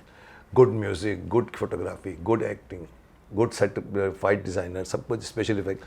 तो म्यूज़िक में सचमुच आपने मेरे को थोड़ा सा एक अच्छा नॉलेज दे दिया है। पर मेरा सवाल ये है, today there are lots of reality shows based on singing. Do you think it is giving our industry new singers, and are these singers capable enough to compare with singers like you? हाँ, singers उसमें अच्छे आते हैं, जैसे Shreya Ghoshal, yes, Abhijit वहीं से आई है, अभिजीत सावंत। लेकिन वो एक चीज़ उसमें गड़बड़ हो रही है रियलिटी शो में कि जो सिंगर्स वहाँ आते हैं, पार्टिसिपेंट्स आते हैं, वो शॉर्टकट पे बिलीव करते हैं लेस प्रिपेयर्ड।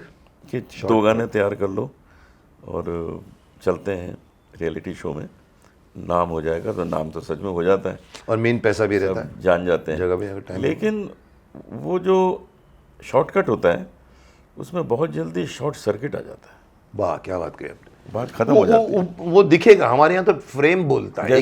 जैसे मैं आपको पूछूं कि पिछले साल इंडियन आइडल कौन था, मुझे किसी को नहीं पता यहाँ जितना है। सो लाइव शॉट है, वो शॉर्ट है, उसमें जो सही होगा, जो रियाज करके आया वो रह जाएगा, बाकी सब चले जाएंगे। सर मेरा सवाल अलग पक्ष से है कि ये फायदा रियलिटी शोज वालों को होता है या सिंगर्स को होता है। मैं इसके ऊपर नहीं चाह रहा हूँ कि कौन, बिकॉज देखिए आप सडनली अनाउंस कर दोगे, आप इंडिया में बैठे हो, आपके पास सुविधाएं भी नहीं है कि आप प्रैक्टिस करो या रियाज करो, सब लोग अफोर्ड नहीं कर सकते। कंपटीशन है, दिस इज अ कंपटीशन, उसमें मुझे पार्टिसिपेट करना है। चलो हुक एंड क्रुक तो थोड़ा बहुत सीख लेता हूँ मैं। फायदा किसको हो रहा है? जो प्रोग्राम बनाते हैं वो तो बना के निकल जाते, दे डोंट बॉदर कि तुमको बाद में फिर पिक्चरें मिल रही हैं कि नहीं मिल रही। Is it true? फायदा चैनल को, चैनल को हो रहा है। लेकिन उसमें से कुछ हीरे सामने आ जाते हैं। मौका दिया, मैं इसके जैसे ऊपर, श्रेया घोषाल आई, मतलब उन्होंने प्लेटफॉर्म तो दिया जो पहले नहीं दिया था। है। पहले जो उसमें असली घी है वो आ जाएगा बाहर, बाकी रह जाएंगे, बाकी फिर छोटे छोटे प्रोग्राम करते रहेंगे, थोड़ा थोड़ा काम करते रहेंगे। लेकिन Shreya Ghoshal number 1 playback singer बनी इंडिया में, और वो इसी आफ्टर के थ्रू आई लता थी, जी, आशा जी, इसी के थ्रू आई इसी के थ्रू आई। Idol, Indian Idol. हाँ, नंबर 1 बनी।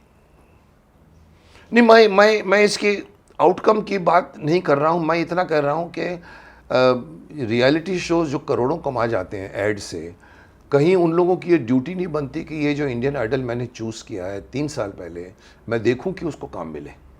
Can they afford to do नहीं, वो उनका गोल नहीं है। होना चाहिए, होना चाहिए लेकिन नहीं है। उनका ये है कि आपको हमने प्लेटफॉर्म इसमें पैसे कमाने हैं, इसको पैसे कमाने। बल्कि जो बनता है इंडियन आइडल, उस बनने के बाद भी उससे पैसे कमाते हैं। उसके साथ कॉन्ट्रैक्ट होता है कि 50% प्रोग्राम का देंगे, 50% हम रखेंगे, और चलो। उनको साइन करवा लेते हैं। हाँ, ये भी होता है, ये भी होता है। कितने लोग उसमें से निकल के आए रियलिटी में से, जो कुछ, जैसे आपने श्रेया घोषाल का नाम लिया, भाई हम तो अभिजीत का नाम लिया, सोनू निगम भी आए। सोनू निगम वहीं से आए। सारेगामा में एंकर थे, शान वो एंकर थे सारेगामा में, एंकर थे, बट दे वर नॉट नहीं गाते नहीं थे, साथ कॉम्पिटिटर नहीं थे, लेकिन उससे उनकी पहचान बनी। उसके पहले पहचान नहीं थी उनकी? नहीं थी, वहाँ से बनी।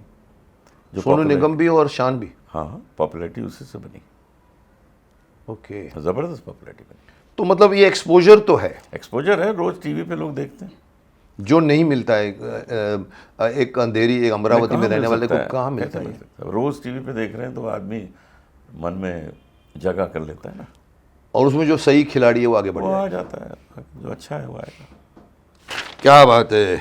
मैं अभी एक बहुत ही इम्पोर्टेंट बात को जो मुझे अभी सुनने में आई है और मुझे थोड़ा सा अचंभित भी कर दिया उसने, मैं उसको लाना चाहूँगा अंत में। मैंने सुना है कि आप एक बहुत नोबल काम करने जा रहे हैं कि आप जो है वो हमारी भगवत गीता को आप उर्दू में। जी जी जी, इज़ इट ट्रू? मैंने भगवत गीता को, जिसमें 700 संस्कृत में श्लोक हैं, यस, उसको मैंने उर्दू में गाया है 1300 शेरों में। शेरों में, नॉट श्लोकों में, शेर, because there it is called Urdu है। शेर।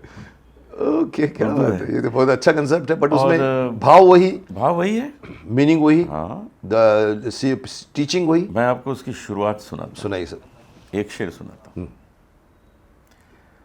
धृतराष्ट्र आंखों से महरूम थे, मगर ये न समझो के मासूम थे। क्या बात है। हाँ? धृतराष्ट्र आंखों से महरूम थे, मगर ये न समझो के मासूम थे। उन्हें भी थी ख्वाहिश कि दुनिया है क्या, अंधेरा है क्या और उजाला है क्या। क्या बात है, उन्हें भी ये था, है क्या? मोह था उनको। तभी तो संजय को कहा यार बताओ हाँ, वहाँ हो बता, क्या रहा है। धर्म क्षेत्र कुरुक्षेत्र समवेत क्या हो रहा है युद्ध सभा मामका पांडवा। तो ये आपने पूरा इसको उर्दू में अनवर जलालवी साहब ने अनवर 1300 शेर लिखे अच्छा और मैंने वो मोदी जी को बताया अच्छा कि जी ये मैं करने जा रहा हूँ। अनवर साहब ने शेर लिखे हैं, फिर उनको हमने भगवत गीता भेजी उर्दू की। मोदी जी उर्दू की आपने बनाने के बाद मोदी जी को भेजा? हाँ, उनको बहुत अच्छा लगा और उन्होंने अनवर जलालवी साहब को पद्मश्री दिया। पद्मश्री दिया। अच्छा, बहुत बहुत मैं तो ये कहूँगा कि बहुत अनूठा सोच है, ये सोच कोई नहीं कर क्योंकि सकता। ये सब लोग समझे नहीं, नहीं, तो ये संस्कृत कैसे हम तो समझेंगे? झगड़ते हैं। हाँ, तुम हिंदू मैं मुस्लिम, मुस्लिम तू हिंदू है मैं मुस्लिम हूँ, या मैं मुस्लिम हूँ तो हिंदू है। ये तो हम ऑलवेज, मैं कुरान पढ़ूंगा तो गीता पढ़। हम कभी कुरान नहीं पढ़ते, गीता वाले कभी कुरान वाले गीता नहीं पढ़ते। बट अगर गीता जैसी, Gita is a gift to the mankind, Correct. वो अगर उन तक नहीं पहुंचती just because of the dharma difference, then something अब हमने उर्दू में करके पहुंचा दिया, पहुंचेगी। पहुंचाएंगे। अब वो लोग पढ़ेंगे, संस्कृत बिल्कुल तो पढ़ेंगे नहीं, हिंदी तो पहुंचेगी। पढ़ेंगे नहीं। अच्छा, और वो सुनेंगे, हमने ऑडियो किया उसका, ऑडियो मतलब बनाया उसका। वो यूट्यूब में है, कब किया आप कभी सुन लीजिएगा। कब किया? पिछले साल हमने रिकॉर्ड अभी किया recently और यूट्यूब में डाल दिया है, क्या हुआ? आप उसको सुनिए। नाम क्या रखा आपने भगवत उसका? गीता इन उर्दू बाय अनूप जलोटा, यूट्यूब में सुनिए। तो ये सिर्फ भजन, ये सिर्फ इसी फॉर्म में है, मतलब शेर फॉर्म में, या आपने किताब भी निकाली उसकी? किताब भी है उसकी, जो यही चीज़ें हैं, इसे उसमें वही- पूरे शेर उसमें लिखे हुए। और बनाए आपने अलग अलग शेर के हिसाब से, उसको अलग अलग शेर, श्लोक लिखे रहते हैं। आप सुनेंगे आपको मज़ा आ जाएगा। मतलब भगवत गीता उन लोगों को समझ में आ जाएगी जिनको नहीं पता है। जिनको पता ही नहीं है और जो जानना भी नहीं चाहते, वो फिर अभी अरे हमारी लैंग्वेज में है तो सुन लेते हैं। चलो, आपने एक वो दे दिया, कमाल। अच्छा, this is I mean, even उनको भी जिन्होंने सोचा भी है, मेरी तरफ से कहिएगा कि वेरी गुड थिंग, अच्छा काम किया आप लोगों ने, बहुत बड़ा काम। तो अनूप जी, ये तो आपकी ज़िंदगी का बहुत एक छोटा सा मैं तो कहता हूँ छोटी सी एक ट्रेलर ही है। इन्होंने बहुत कुछ किया है, बहुत कुछ। नहीं, मेरे लिए फ़ख्र की बात है, आपने मुझे इस प्रोग्राम में बुलाया है। I am so thankful to you. Not at all, I mean मेरे तो प्रोग्राम की 4 चांद लग गई। और मैं आपको बता दूं एक खुशखबरी, जैसे पिछली बार मैंने दिलीप शुक्ला जी को बुलाया था, राइटर, और मैंने उनको कहा, मैंने कहा you are the first writer in my program. Oh, तो वैसे मैं आपको बोल सकता हूँ you are the first singer in my program. तो अभी मैं यहाँ से धीरे धीरे सिंगिंग के स्टारों को बुलाना चाहता हूँ।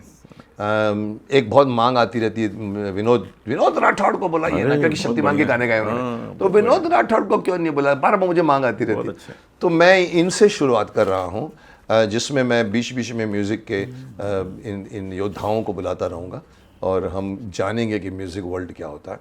मैं एक लास्ट में एक सवाल आपसे पूछूंगा और कहूँगा, या जस्ट सेइंग कि हम हर जो गेस्ट होते हैं उनको कहते हैं, सर आपके अनुभव है। आज के बच्चों को हमारे जैसे लोगों का अनुभव की बहुत आवश्यकता होती है। वो लोग गूगल को अपना गुरु मानते हैं, और जबकि असल में बाप दादा के आपको अनुभव लेने चाहिए, जो आजकल कम लेते हैं। लोग बोलते हैं अरे ओल्ड मैन है, बैठ जाओ, हमारे पास तो ये। तो मैं चाहूँगा कि आप आज के यूथ को अपने अनुभव के आधार पर क्या मैसेज मेरे जीवन में तो एक मैसेज चाहता हूँ। एक ही शब्द है, जिसको लोग जीवन में अपना लें तो बस कहीं झुकेगा नहीं इंसान, आगे बढ़ता जाएगा। और ये शब्द है डिसिप्लिन। क्या बात है, और कुछ नहीं चाहिए। डिसिप्लिन बहुत बहुत बहुत, अब वो डिसिप्लिन में सब कुछ आ गया, मायने रखता बहुत, सब कुछ आ गया, सब कुछ आ जाए कि आपको डिसिप्लिन में बड़ों से कैसे व्यवहार करना है, बच्चों से कैसे करना है, आपको दिनचर्या अपनी कैसी रखनी है, खान पीन कैसा होना चाहिए, आप पंक्चुअल हैं नहीं हैं, ये सारा डिसिप्लिन में आ गया। एक बार अगर आपने ले लिया अपनी ज़िंदगी में तो हर चीज़ ऑटोमेटिकली व्यवस्थित, एक वर्ड में सब आ गया, व्यवस्थित हो जाएगी ज़िंदगी आपकी, सब हो जाता। ये बात आपने बहुत तो अच्छी मैं यही सबको बताना चाहता हूँ कि आप लोग डिसिप्लिन को अपने जीवन का लक्ष्य बनाइए, कि आप जो कुछ करेंगे वो डिसिप्लिन से करेंगे, बस सब ठीक हो जाएगा। कुछ भी करो, कुछ भी करो, बुरा काम भी करो तो डिसिप्लिन से करो, अच्छा काम करो तो डिसिप्लिन। बुरा काम डिसिप्लिन में आता ही नहीं है। नहीं आएगा नहीं तो खुद को समझ में आ जाएगा उनको कि जब डिसिप्लिन लगाने जाएंगे, बोले इसमें डिसिप्लिन लगता नहीं है यार, ये तो सारा एकदम ऊबड़ा खाबड़ जगह है जिसके अंदर हम बुरे काम करते हैं।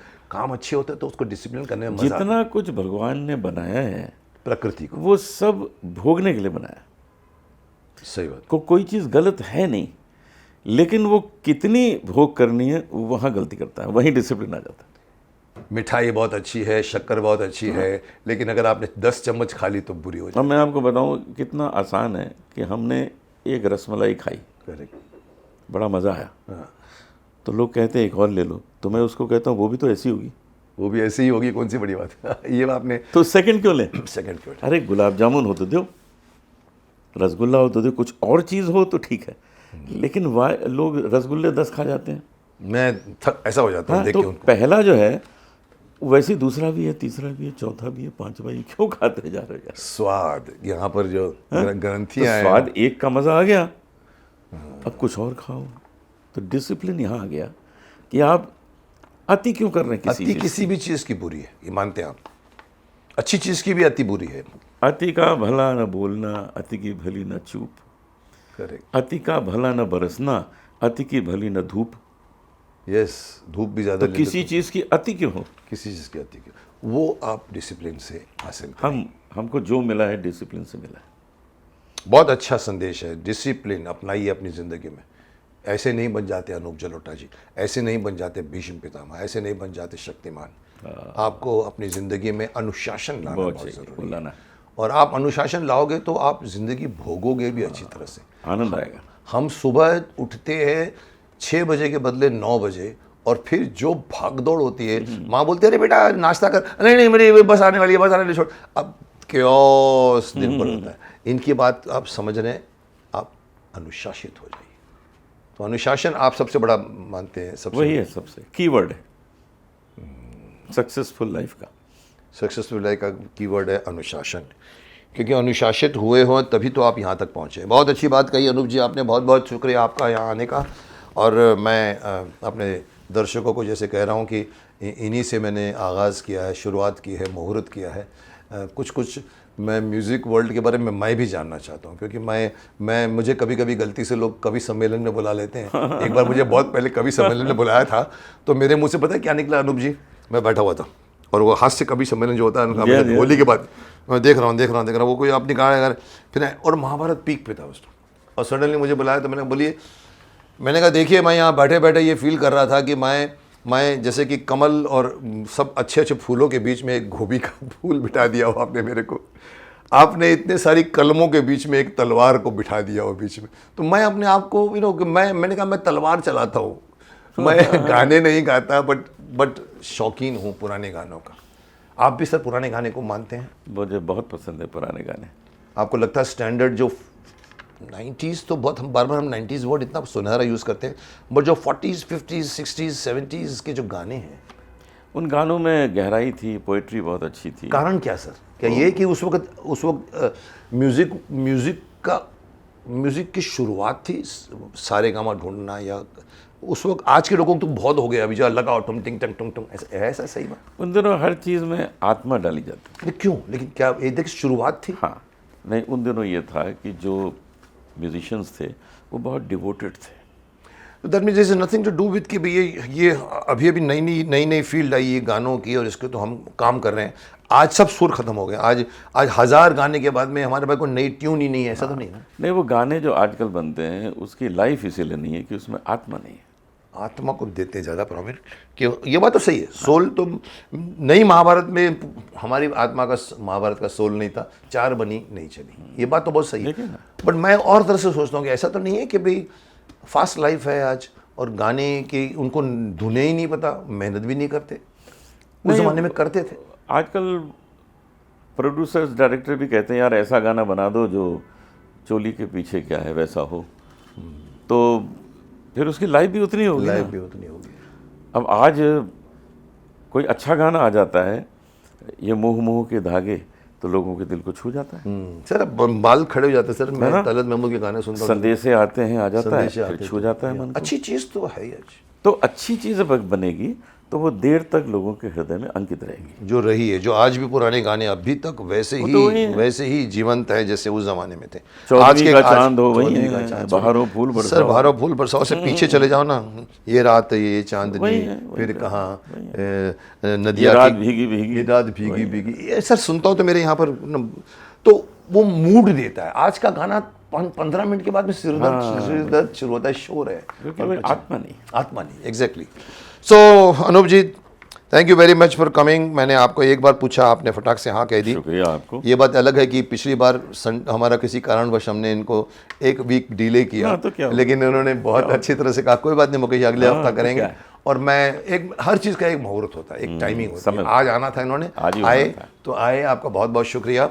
और मैं आपको इतना ही कह दूं कि भाई ये तो आप आए हैं, अभी तो शुरुआत है हमारे प्रोग्राम की, क्योंकि मेरे प्रोग्राम का अगेन मेरे प्रोग्राम में आत्मा है, मैं बिल्कुल है, क्लेम बिल्कुल करता है। हूँ। जिस तरह से आप सवाल पुटअप करते हैं, उससे सामने वाले के अंदर की भावना जागृत होती है कि क्या जवाब दिया जाए, बस सच्चाई आ जाती है, सच्चाई आ सच्चाई आ जाती है। इस तरह के सवाल होने चाहिए। तो इसीलिए मैं चाहता हूं कि अगली बार पब्लिक की तरफ से कोई सवाल आया आपके लिए तो मैं आपको बुलाऊंगा, आपको फिर आना बिल्कुल बिल्कुल आएंगे, बिल्कुल आएंगे। Okay sir, thank you very much. Thanks to you. So ये था आज के हमारे मेहमान, हमारे गेस्ट, हमारे इस प्रोग्राम में चार चांद लगाने वाले एक बहुत ही अजीम सिंगर, भजन किंग बोलो या कुछ भी बोलो। मैं इनको एक बहुत खूबसूरत स्माइल वाली पर्सनैलिटी बोलता हूँ, क्योंकि जब भी मैं इनको मिला हूँ, चाहे वो हिथ्रू एयरपोर्ट लंदन में मिला हूँ या अभी मैं इनसे बात करता हूँ, आवाज़ बाद में निकलती है, मुस्कुराहट पहले निकलती है।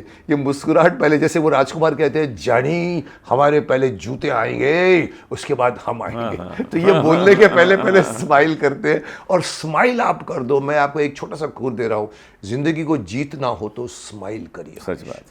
कभी भी ऐसे हो कि जाओगे तो आपका स्वागत नहीं होगा, स्माइल करो और बोलोगे आओ आओ। तो सो बहुत बहुत शुक्रिया अनूप जी, एक बार फिर से कह रहा हूं। और मैं आपको एक और बात कहना चाहता हूं, जो हर कंटेस्टेंट से कहता हूं, कि हमारे प्रोग्राम से कोई खाली हाथ नहीं जाता। ये तो हमारे देश की परंपरा है, अतिथि देवो भव। तो मैं भीष्म इंटरनेशनल की तरफ से एक छोटी सी गिफ्ट आपको सो नाइस, थैंक्स।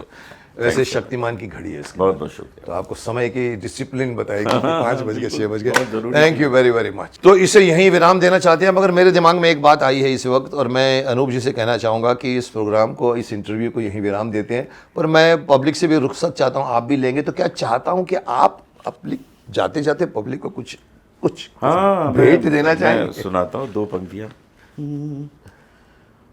जो तू मिटाना चाहे जीवन की तृष्णा, जो तू मिटाना चाहे जीवन की तृष्णा, सुबह शाम बोल बंदे कृष्णा कृष्ण कृष्ण। क्या बात है, कृष्ण। सुबह शाम बोल बंदे कृष्णा कृष्ण कृष्णा।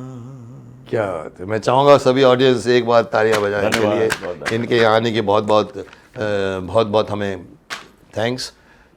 ये अनूप जलोटा जी थे। अगले हफ्ते देखते हैं, एक और मैं सरप्राइज़ आइटम लेकर आपके पास आऊँगा। वो कौन सी फील्ड का होगा ये अभी नहीं बताऊँगा आपको, वेट करते हैं अगले संडे का। So wait for the next week.